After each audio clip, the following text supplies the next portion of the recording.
Ito ang unang pagkakataon ko na bumisita rito sa lungsod ng Davao. At sa aking naobserbahan, wala palang pagkakaiba ito sa Metro Manila.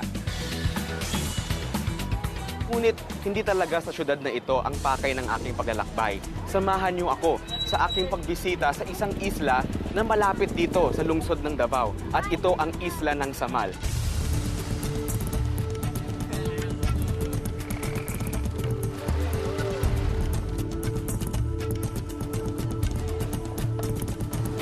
Ang Operation Blessing po ay pupunta po doon upang po maghandog ng tulong sa ating mga kababayan na ito.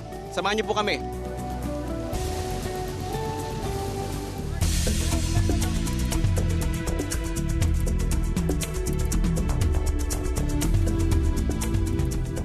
Mula po rito, lalakarin po natin papunta po doon sa ating medical mission site. Sabi po ng ating team leader, 5 minutes po ang lakad mula rito hanggang doon. At mukha pong matarik.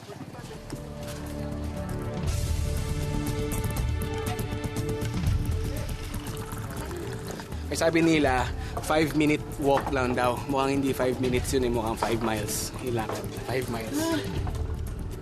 Sa aking pagsampa sa tahimik at mapayapang isla ng Samal, aking nakilala si Aling Erlinda. Sa una naming pagkatagpo, tila mailap siyang makausap at laging umiiwas sa aming kamera. Napagtanto ko, ano kaya ang dahilan sa kanyang pagtatago? Naging interesado ako kay Aling Erlinda dahil sa kabila ng kanyang maliit na anyo ay naidala pa niya ang kanyang asawa sa medical mission ng Operation Blessing. Sa mapayapang pakiusap ay nakuha ko ang loob ni Aling Erlinda at sinama pa kami sa kanyang tirahan na 8 kilometro ang layo mula sa medical mission site.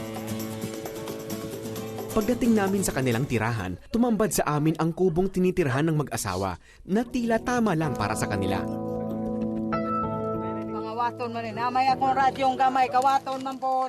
Dito ro sa probinsya, marami daw dito mga nagnanakaw ng mga gamit. Kahit mahirap ka, ninanakaw pa rin daw yung gamit mo. Kaya sinigurado ni Nanay Erlinda na hindi mananakaw yung kanyang pinakaiisa at pinakiingat-ingatang radyo. Nasaan na yun ang radyo mo, Nay?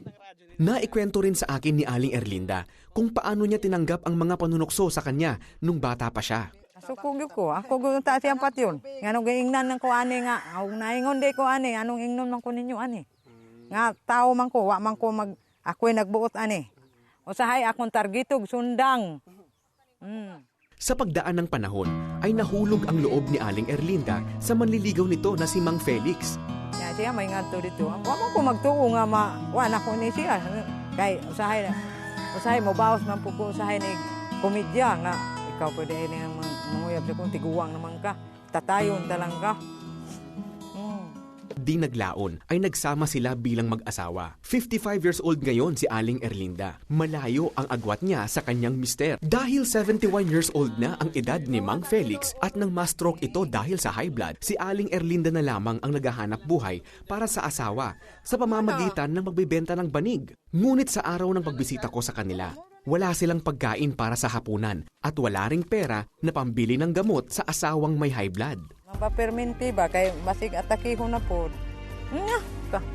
Kaguul man ka ha, wala man ka kagungdug na buwa nga asa ko mangitag kwarta. Kalit ra gud.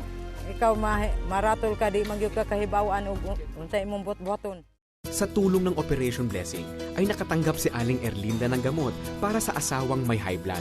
Bukod pa riyan, ay binigyan din ng mga multivitamins ang mag-asawa. Nalipay ko nga nanay naluoy din niya. Kay wa man gyud ko mahimo ikapalit ana niya. Salamat nga ano daw ning hatag ti iha.